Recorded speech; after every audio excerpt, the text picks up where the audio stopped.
is perseverance. And here it's about staying in the game, but more than that, it's also about building our capacity to persevere, to be able to have that stamina so that we can face those challenges and we can continue to move forward and have the courage to go forward even when it's tough. Welcome to Clicks and Bricks Podcast. We talk about the entrepreneur mindset. If you get one shot at this, what kind of shot are you going to take? If we forget who we are, they're going to forget who you are. And you've got an adversity story that's out of this world. Everything from that Main Street brick and mortar to that billion-dollar manufacturer. Today we have Vivian Blade. She is the Experts in Growth Leadership Consulting. She had won in 2001. She won the award of Top 100 Global HR Influencers, and she's going to talk today about leadership with us. How are you doing today, Vivian? Hi, doing great, Ken. Thanks so much for having me. Thanks for joining us. We know that you're a busy woman and you've got a lot on your plate. We're super excited to learn what you have to share with us today. But before we jump into that, can you tell the audience just a little bit about yourself and about what your mindset is and where you're at in life today, and maybe where you came from a little bit? Yeah, sure. Great. Yeah, glad to do that. So excited to be with everyone. I am the president and CEO of Experts in Growth Leadership Consulting. I am a leadership and resilience expert, and I work with organizations to help them to build better workplaces where leaders are more resilient and where they are equipped to take advantage of all the opportunities that are in the marketplace today, as well as to deal with all the challenges and change that they face. So that's a little bit about what I do with organizations. I speak for conferences, corporate events. I do team coaching. I'm an executive coach, as well as help companies operationally as a consultant. That is wonderful stuff. So 2022 in HR, I mean, HR for most people isn't the most exciting topic in the world, but we find ourselves in 2022 where it's one of the more complex situations in the business that we've ever seen before, right? Human resources department is struggling in a lot of ways. There's a lot of new opportunities and a lot of new challenges. I think we're all aware of the Great Resignation and the challenges of finding staff for your company. What might some of the opportunities be in your mind in today's human resources landscape? Yeah, and I think to your point, Ken, with all of the challenges that we're facing with things like the Great Resignation, we do have to look for what is the silver lining. Right. And I think we have to take advantage of and think about how are things changing and what opportunities emerge for us as the environment changes.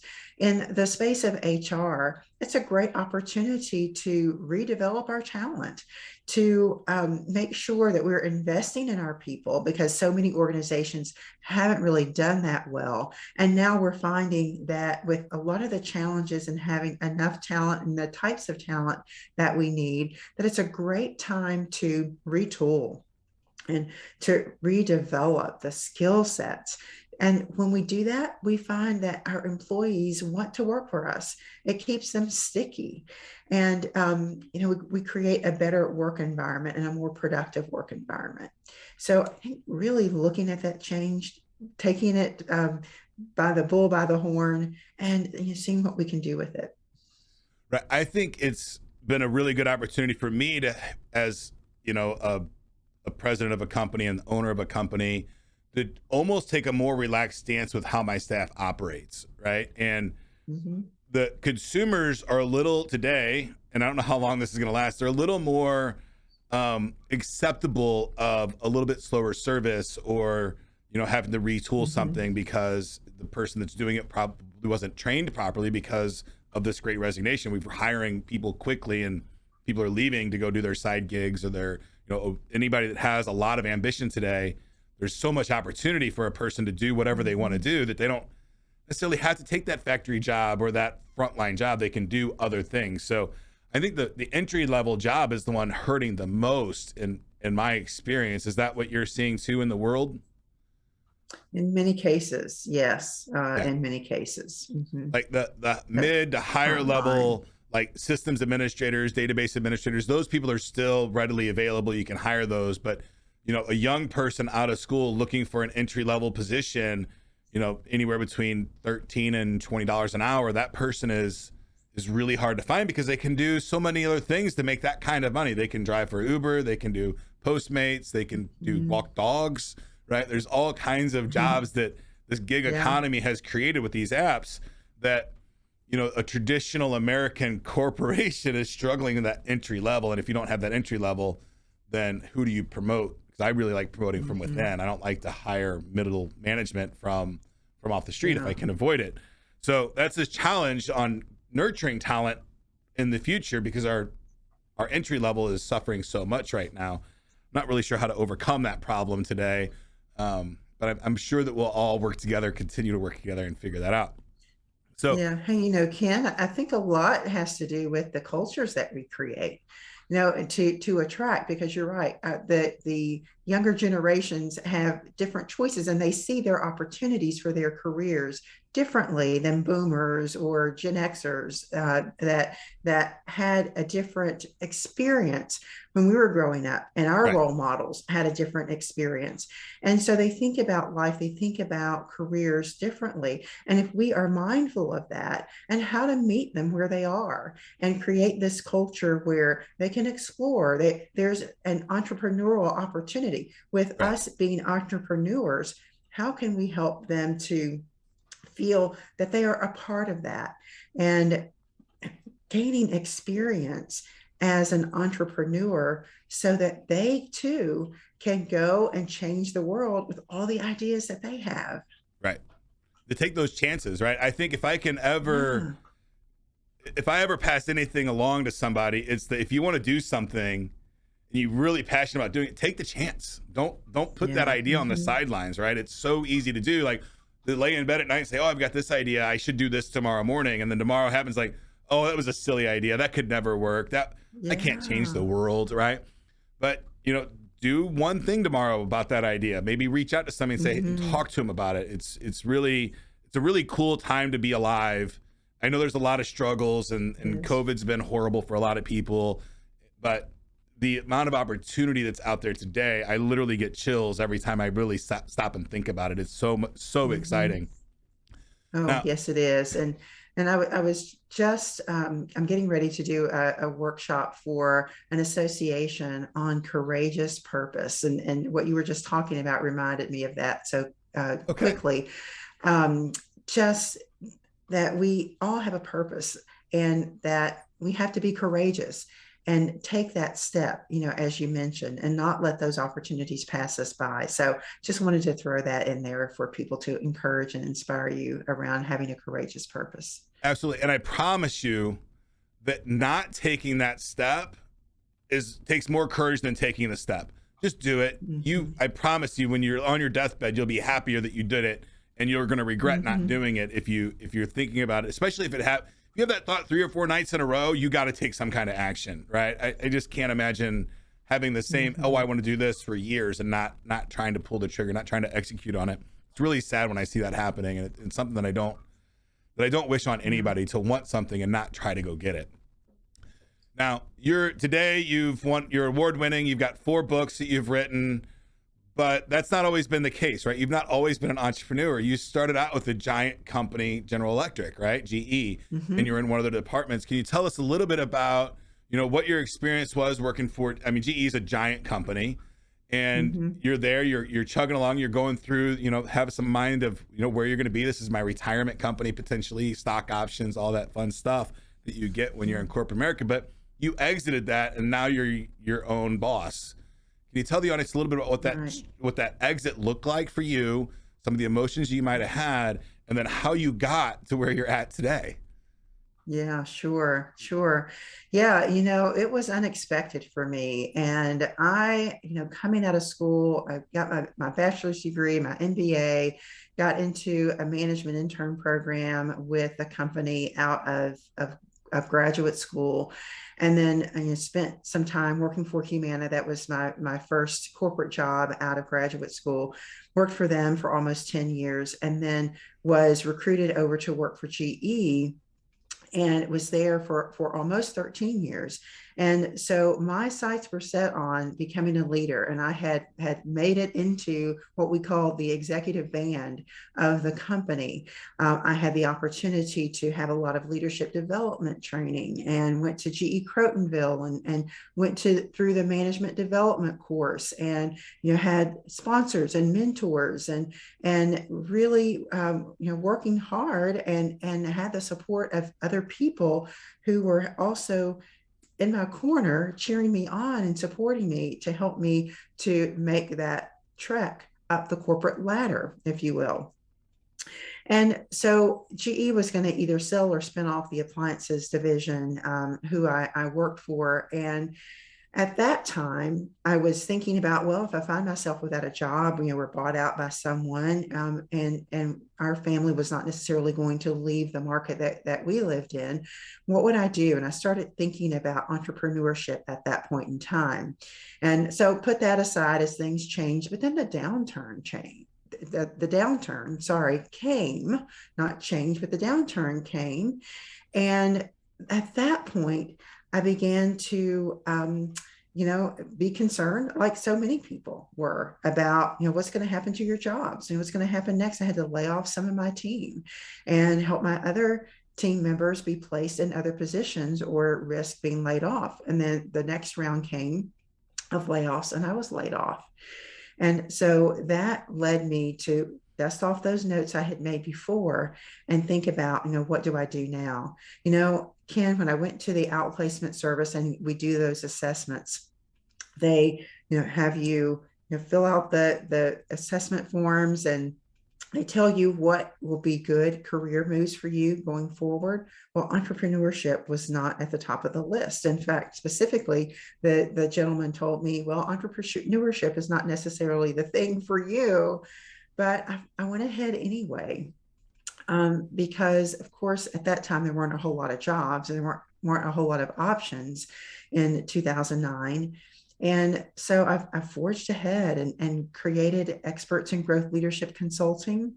And here I am today, working with organizations to help make their workplaces better and help their leaders to be successful and fulfill the careers that they dream of, that they want in their lives.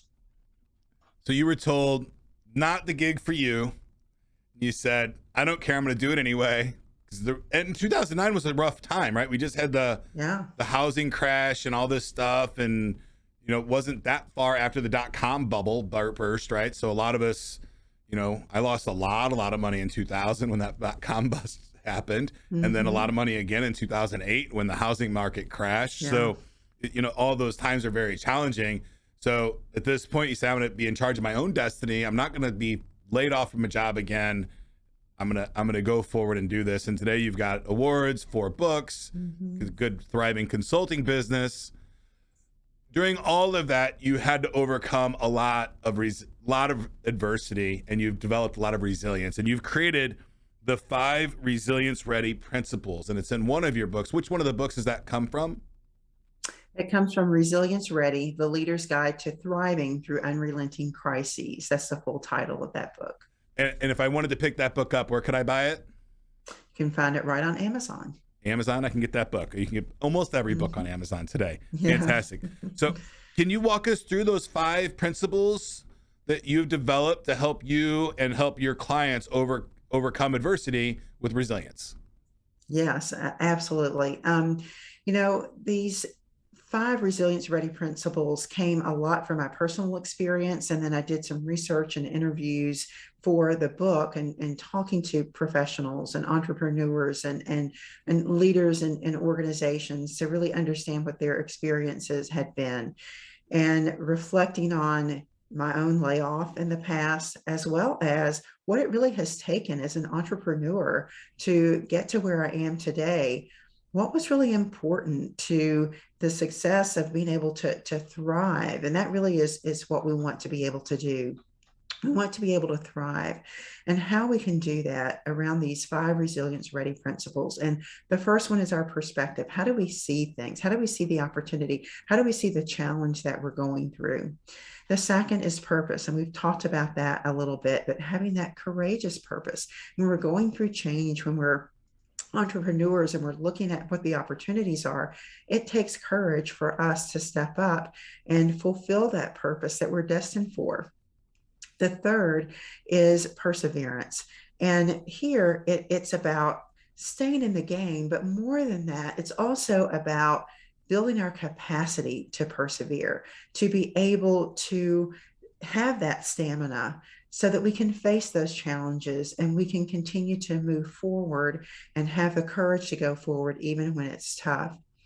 The fourth resilience ready principle is partnership, where we can't do things alone. And we have found, and I'm sure many of you, the same as it has been for me in my business, where people have helped me along the way. I had a friend who, as I reached out to her and told her about the challenges I was facing once I got laid off, and we talked about what I was going to do next, she invited me to come along with her.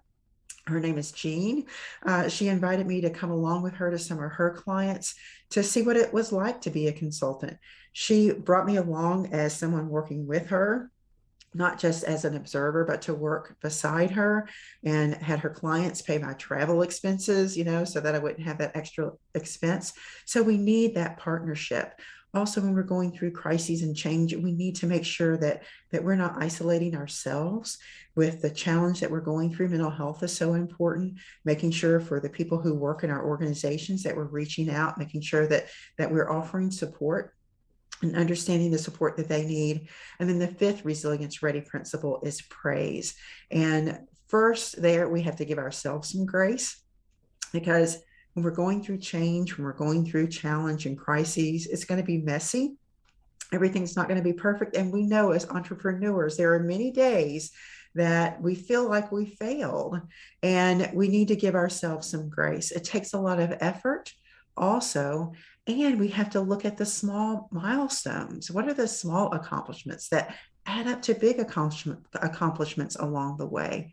So when we do that, give ourselves some praise, and we extend that praise and recognition to others, then we can get on that path with these 5 resilience ready practices and principles to becoming better organizations, becoming resilience ready, and being able to adapt.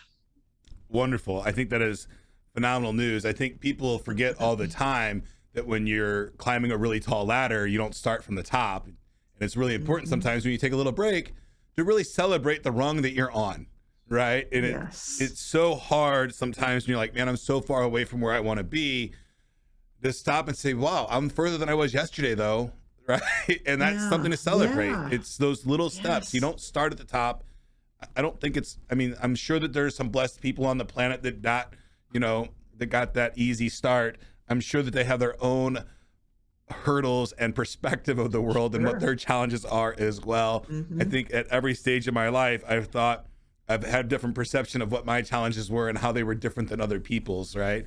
And I think it's important to remember that we all have these different challenges that we're going through. Yes. And the partnership, we can work together with those things, right? And at the end of the day, I don't think it matters what color you are, what sex you are, where you're from. We all have challenges and hurdles. And if we can stop and talk to each other about them, then we'll find solutions, right? Almost 100% of the time. Absolutely. All of those things are fantastic. And I think they would definitely help with resilience. I teach a boxing school, and all of these principles are something that we talk about, but in different ways, different language, right? So, but we have to do them in business. We have to do them in boxing. We have to do them in our fitness. We have to continue to persevere, or we're kind of just stuck in where we're at. And if you're happy going through the motions every day, and that puts joy on your face, and that's the kind of person that you are, congratulations, right? I really, really would love that mindset as well. But I'm not built that way, and a lot of people aren't. So if you are thinking about making these steps, perspective is a huge thing. And when you're looking at the people on YouTube and you're looking at your favorite, whoever it is, Gary Vee, Mark Cardone, any of those guys, your perspective is that they're there and it was easy for them to get there. But I promise you it was not. They busted their butts day in and day out to get there. So, I listen to those guys all the time, and they praise themselves on those small rungs on a regular basis, right? Almost to a ridiculous standard that they praise themselves. So Yeah. thank you for that. It's very, very important. I see that you're an author. You've got 4 books. All of that. Can they just look for Vivian Blade and find all your books on Amazon? Yes. Yes. Okay. So Yes, if you want to they're read all any there. more of the books, Amazon, Vivian Blade, you'll find them all. But you've got a whole bunch of books back there. And if somebody was aspiring to be an entrepreneur or a business owner, is there one or a handful of books that you think are a must read before you take that transition and say, hey, I'm going to go and be an entrepreneur? Yeah, I think there are a couple of things. One is that understanding yourself a little bit better. And we hear about emotional intelligence, and in this space of being resilient and being resilient leaders, I think emotional intelligence and a lot of the work by Daniel Goleman. So there are different books. Primal Leadership is one. Emotional intelligence might be one of the actual topics of one of his books. But when we can understand ourselves, and emotional intelligence is about how well we can recognize our emotions and the effect that they have on us and the effect that they have in our interactions with other people, how well we can regulate our emotions and our emotional temperature. So if we can really recognize the stress that we're under a lot of times as entrepreneurs, and we have a lot of emotions because we want to be successful, when they do well. We get the no's, when we're trying to get clients to do business with us, and they say no, we can get down on ourselves. So what does that do to us emotionally, and how does that affect our actions? So I think that is an important one. And one that I hear fairly frequently is Atomic Habits is another book.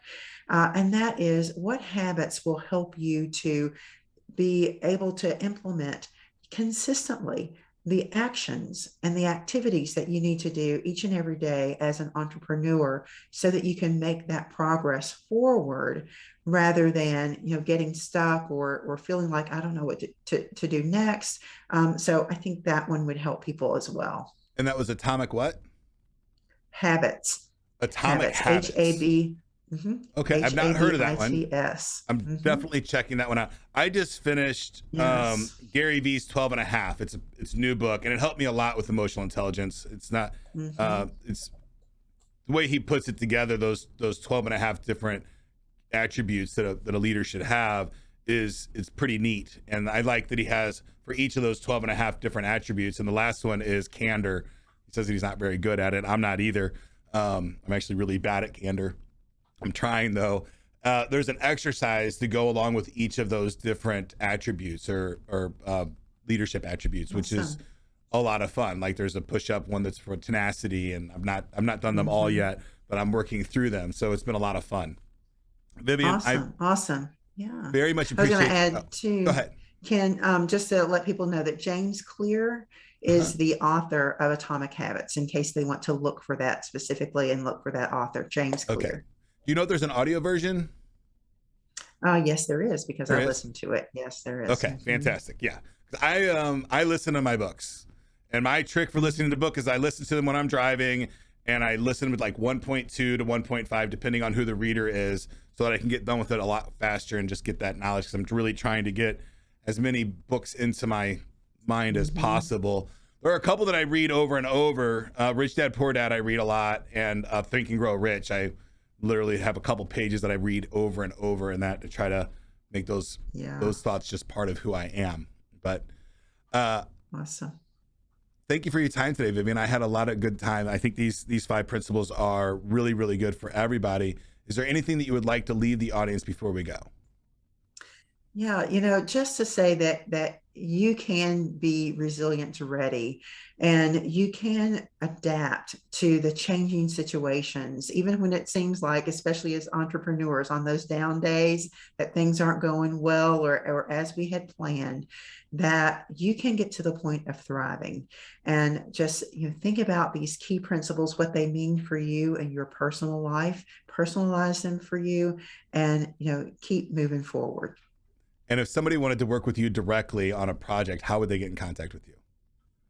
You can contact me at vivian@vivianblade.com, vivian@vivianblade.com, or go to vivianblade.com. You'll also find a spot there to be able to schedule some time with me. I also have, Ken, coming up a time for people to begin to work on their mindset of resilient adaptability. So if you're interested in doing some personal work on that, some intentional work around that, let me know, and I'll let you know a little bit more about that opportunity. Fantastic. I definitely appreciate it. And who would if somebody's watching this episode and they're like, oh, this might be for me, but I'm not sure, who would your ideal client be? What position would they be in life that you think that you would be able to help them the most? Yeah, my direct targets are leaders within companies that may be about 500 employees and above. A lot of people are struggling and having a lot of challenges right now, especially as we work through the pandemic. But I really like to help organizations work on their leadership bench strength. Wonderful. Thank you so much for your time today. I had a blast. Okay. Thank you, Ken. Appreciate the opportunity. That's it for today's show, folks. If you'd like to join my text line community, the number is 314-370-2871. To join that line, all you have to do is send me a text message, a question about business or technology. I've got a giant community. If I don't know the answer, I'm sure I know somebody that does, and I'll send that answer to you back. Absolutely free, completely unbiased. Get to work.